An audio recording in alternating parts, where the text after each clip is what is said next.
Hello दोस्तों, स्वागत है आपका हमारे यूट्यूब चैनल कूल क्लास में। पिछली वाली वीडियो में हमने पढ़ा था सूर्यवंश और उसके अंतर्गत हमने शेरशाह सूरी के बारे में पढ़ा था और थोड़ा उसके बारे में उसके साम्राज्य विस्तार के बारे में पढ़ा था। आज हम शेरशाह सूरी का जो साम्राज्य विस्तार था उसकी दूसरी वीडियो बढ़ेंगे। अब कल तक हमने लास्ट पढ़ा था इसमें रायसेन विजय और मारवाड़ विजय। अब इसके बाद क्या होता है कि मारवाड़ के बाद शेरशाह सूरी कहाँ जाता है? कलिंजर अभियान के लिए जाता है। कलिंजर अभियान उसका कब होता है? 1544 ईस्वी को। अब जो कलिंजर है वहां का शासक कौन होता है? कीर्त सिंह होता है। और यह जो शासक था वह क्या था? काफी अच्छा शासक था। अब कलिंजर का घेरा लगभग क्या होता है? 7 महीने तक पड़ा रहता है। कलिंजर का घेरा लगभग 7 महीने तक पड़ा रहता है। यहाँ क्या होता है, उसको शेरशाह सूरी को काफी मेहनत करनी पड़ती है इस किले को जीतने के लिए। यहाँ लगभग ये क्या करते हैं, 7 महीने तक किले के बाहर डेरा डाले रहते हैं। अब उसके बाद क्या होता है कि 7 महीने बाद शेरशाह सूरी क्या करता है कि जो किले की दीवार होती है, जहां से किले में अंदर जाना होता है, तो उस दीवार को गोला बारूद से उड़ा देने की आज्ञा दे देता है। अब उसके बाद क्या होता है कि वहां पे जो गोला बारूद होता है उससे क्या होता है कि जो युद्ध की सामग्री होती है उसमें क्या हो जाता है, आग लग जाती है। आग लग जाती है तो शेरशाह क्या हो जाता है, वहां पे गंभीर रूप से घायल हो जाता है। अब गंभीर रूप से घायल हो जाता है तो उसकी क्या हो जाती है, उसके बाद मृत्यु हो जाती है। लेकिन जब वह मरता है तो मरने से पहले उसको कलिंजर जो किला था उसके जीत की भी क्या सूचना प्राप्त हो जाती है। अब इसमें नेक्स्ट पॉइंट है कि कश्मीर, असम एवं कुछ राजपूताना क्षेत्र को छोड़कर संपूर्ण उत्तर भारत इसके साम्राज्य के अंतर्गत था। उसके साम्राज्य के बाहर कौन कौन से किले उस टाइम अगर हम बात करें तो क्या होते थे, किले होते थे। तो कश्मीर वाला पार्ट हो गया, असम वाला हो गया, गुजरात वाला हो गया और कुछ राजपूताना क्षेत्र उसके क्षेत्र से बाहर थे। अब इसमें नेक्स्ट पॉइंट है इसका भू राजस्व व्यवस्था की जो वहां की जमीन थी उस पर क्या कर लगाए जाते थे, क्या क्या उसकी व्यवस्था की जाती थी। अब इसमें सबसे पहला पॉइंट है कि सर्वप्रथम शेरशाह ने क्या किया था, यहाँ पे दे रखा है गज ए सिकंदरी के माध्यम से भूमि की नाप कराई। मतलब कि जो भूमि की नाप होगी वो क्या होती है, उस टाइम पे गज ए सिकंदरी सबसे पहले कौन कराता है? शेरशाह सूरी। अब ये इंपॉर्टेंट पॉइंट बन गया कि गज ए सिकंदरी भूमि की नाप किसने कराई थी? तो ये कराई थी शेरशाह सूरी ने। अब इसमें नेक्स्ट पॉइंट है कि कृषि योग्य भूमि को 3 श्रेणियां, अब जो जहां पे कृषि की जाती थी उस टाइम पे, तो उसको क्या किया था, इसने 3 श्रेणी में बांटा था। एक क्या था, पहला था इसमें उत्तम, मतलब जहां की खेती क्या होती है, सबसे अच्छी होती है। उसके बाद होती है मध्यम, जहां मतलब कि उत्तम से थोड़ा कम खेती होती है। और जब तीसरा पॉइंट है इसमें निम्न। निम्न मतलब कि जहां पे क्या खेती बिल्कुल कम होती है।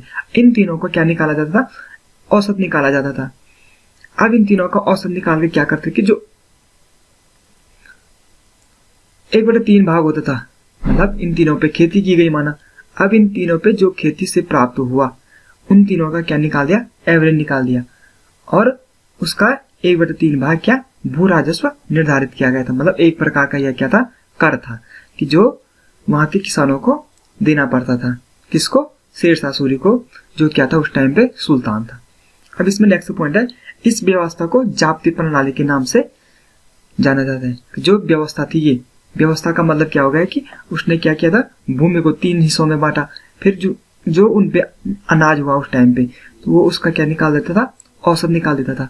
औसत निकालने के बाद वो क्या करता है, उसका 1/3 भाग क्या करता है, भू राजस्व निर्धारित करता है कि उस जमीन के लिए जो सरकार का मतलब क्या हो गया, जो सुल्तान था उसको देना पड़ेगा। और इस प्रणाली को क्या कहा जाता है, जाप्ती। अब एक इंपॉर्टेंट पॉइंट क्या भी ये भी बन गया है कि जाप्ती प्रणाली किसने शुरू की थी? तो जाप्ती प्रणाली किसने की थी? शेरशाह सूरी ने। अब क्या है, कर को नकद और अनाज दोनों के रूप में वसूल किया जाएगा। कि जो उस टाइम पे कर होता था उस कर को क्या नकद या तो क्या नगद पैसे के रूप में दिया जाता था और या तो अनाज के रूप में। जिनके पास पैसे नहीं होंगे तो वो क्या देंगे, अनाज को देंगे। किसको? सुल्तान को, ये कर के रूप में। अब इसमें नेक्स्ट पॉइंट है कि भू राजस्व के अतिरिक्त किसानों से 2 और कर लिए जाते थे। एक तो कर क्या था, जाप्ती प्रणाली वाला था। अब इसके अतिरिक्त भी किसानों से क्या लिए जाते थे, 2 कर और लिए जाते थे। अब इसमें पहला कार्य है इसमें जरीवाना।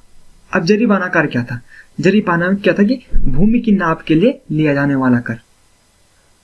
जो भूमि की नाप है, मतलब कोई खेत है उसकी नाप, उसके लिए लिया जाने वाला कर क्या था?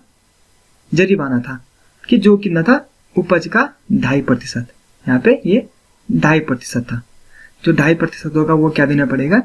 उस टाइम के सुल्तान को देना पड़ेगा। 2.5% क्या था? ये कर था, जरीवाना कर, ये याद रख लेना। अब इसमें दूसरा है महासिलाना। महासिलाना कर, ये क्या है? महासिलाना। यह कर वसूली के लिए लिया जाता था। क्यों? जो महासिलाना कर था वो क्या? वसूली के लिए जाता था। कि जो राजा क्या करता था? वसूली के लिए भेजता था अपने सिपाहियों को। तो वो सिपाही वसूली करते थे प्रत्येक किसान से। तो ये क्या था? जो उपज का है, जो जितना भी खेत में हुआ उपज का 5% था। मतलब किसी के खेत में अगर माना 100 kg, अगर हम आज की बात करें तो 100 kg गेहूं है, तो उसका 5%, मतलब इसका 5% क्या हो गया? 5 kg। तो ये 5 kg क्या देना पड़ेगा? इसको कर देना पड़ेगा। तो ये क्या है? महासिलाना कर था। अब इसमें नेक्स्ट पॉइंट है कि यात्रियों को ठहरने के लिए उसने क्या किए थे? 2-2 कोस की दूरी पर इसने 1700 सरायों मतलब या तो हम कह सकते हैं कि जहां पे आराम किया जाता हो। जैसे आज की अगर हम बात करें तो हम इसको क्या? प्रतीक्षालय कह सकते हैं। सरायों का निर्माण कराया था इसने। जो इसने एक और चीज कराई थी कि बंगाल के सोनारगंज से लेकर पंजाब में अटक तक क्या? सड़क निर्माण। अब इंपॉर्टेंट चीज है इसमें क्या? कि पंजाब में अटक से लेकर सोनारगंज का है बंगाल तक सड़क का निर्माण किसने कराया था? तो वो कराया था शेरशाह सूरी ने। इसलिए यह अच्छा शासक भी था।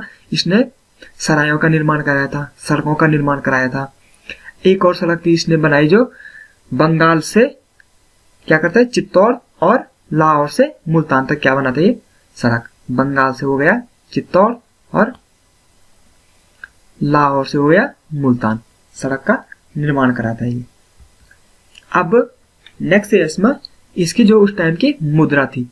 अब मुद्रा के बारे में क्या होता है कि इतिहास में अलग अलग होते हैं। कई क्या करते हैं, कई शासक क्या करते हैं? सोने के सिक्के चलाते हैं, कई चांदी के चलाते हैं, कई तांबे के चलाते हैं। तो इसी में क्या है? शेरशाह सूरी ने अपने पुराने सिक्कों को क्या कर दिया था? बंद करके। शेरशाह अपने पुराने सिक्कों को क्या होता था? बंद कर देता है और वह सोने, चांदी, तांबे के नए सिक्के चलाते हैं। अब जो उस टाइम पे शेरशाह सूरी के टाइम पे जो सोने के सिक्के थे, ये इंपॉर्टेंट चीज है कि जो सोने के सिक्के थे उनको कहा जाता था अशरफ। सोने के सिक्कों को अशरफ कहा जाता था। इसने सर्वप्रथम चांदी का रुपया चलाया।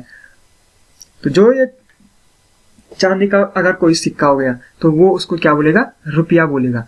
तो ये सबसे पहले किसने चलाया था? शेरशाह सूरी ने चांदी का रुपया चलाया। और तांबे का दाम, जो तांबे का कोई सिक्का होगा तो उसको क्या बोला जाएगा? उस टाइम पे दाम बोला जाएगा।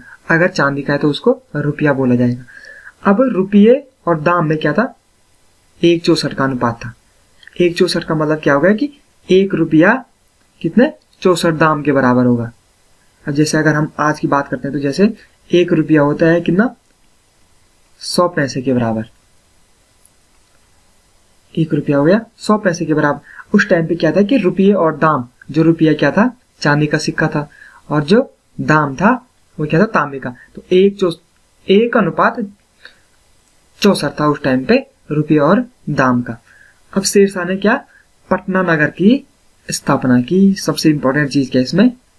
ये वाला पॉइंट क्या है कि शेरशाह ने पटना नगर की स्थापना की थी, जो बिहार की राजधानी है पटना। बिहार की राजधानी है पटना। पटना नगर को किसने बताया था? शेरशाह सूरी ने। ये इंपॉर्टेंट चीज है। इसके आगे से मैंने लिख दिया यहाँ पे इंपॉर्टेंट चीज, मतलब ये काफी बार पेपर में आया हुआ है। तो ये हो गया मुद्रा हो गई और उसके बारे में कुछ और इंपॉर्टेंट चीज। अब इसमें नेक्स्ट है कि इसने सहस्राम में अपने लिए एक मकबरे का निर्माण कराया जो एक कृत्रिम झील के मध्य में स्थित है। अब क्वेश्चन आता है कि कृत्रिम झील के मध्य में स्थित मकबरे का निर्माण किसने कराया था? तो वो किसने कराया था? शेरशाह सूरी ने, और कहाँ कराया था? सहसराम में कराया था। अब इसमें नेक्स्ट पॉइंट है, शेरशाह की मृत्यु के बाद उसका पुत्र क्या? इस्लाम शाह। शेरशाह की मृत्यु के बाद उसका पुत्र क्या होता है? इस्लाम शाह। 1545 से लेकर 1553 तक शासक करता है। कौन कौन करता है? शेरशाह का पुत्र इस्लाम शाह। इसने क्या? शेरशाह की व्यवस्था को लागू किया। इसका मतलब हुआ कि जो जो व्यवस्थाएं शेरशाह की उसमें थी, उसने भी क्या? ये व्यवस्थाओं को लागू किया। अब इतिहास में क्या होता है कि कई राजा और उनके बेटे क्या करते हैं कि जो राजा होता है उसके जो कार्य होते हैं, किसी को अच्छे लगते हैं तो वो उस कार्य को आगे बढ़ाता है, और किसी को अगर अच्छे नहीं लगते हैं तो वो क्या करते हैं? वहीं पे रोक देता है। और वो जैसे इसने 3 प्रकार के कर लगाए थे, तो वो भी क्या करता है? ये भी 3 प्रकार के कर लगाता है, उसी की व्यवस्था पे आगे चलता है। अब इसमें नेक्स्ट पॉइंट है कि इस्लाम शाह की मृत्यु के बाद सूर साम्राज्य का विघटन हो गया, कि जो सूर साम्राज्य था उसका विघटन हो गया। अब इसमें नेक्स्ट पॉइंट है कि इस वंश का अंतिम शासक कौन था? मोहम्मद आदिल शाह। इस वंश का अगर अंतिम शासक की बात करते हैं तो वो कौन था? मोहम्मद आदिल शाह। ये इंपॉर्टेंट चीज है कि सूरवंश का अंतिम शासक कौन था? तो मोहम्मद आदिल शाह। लेकिन वास्तविक सत्ता इसके 2 बहन हुई, इब्राहिम सूर और सिकंदर सूर के हाथ में थी। हमें अगर पूछा गया है कि अंतिम शासक कौन था, अंतिम शासक कौन था? मोहम्मद आदिल शाह। किसका? सूरवंश का। लेकिन जो सत्ता थी, जो काम करा रहे थे, वो कौन थे? इसके 2 बहन हुई, इब्राहिम सूर और सिकंदर सूर के हाथ में थी। आई होप आपको वीडियो पसंद आई होगी। अगर वीडियो पसंद आई है तो वीडियो को लाइक करें, शेयर करें, और यदि आपने अब तक चैनल को सब्सक्राइब नहीं किया है तो चैनल को जरूर सब्सक्राइब करें।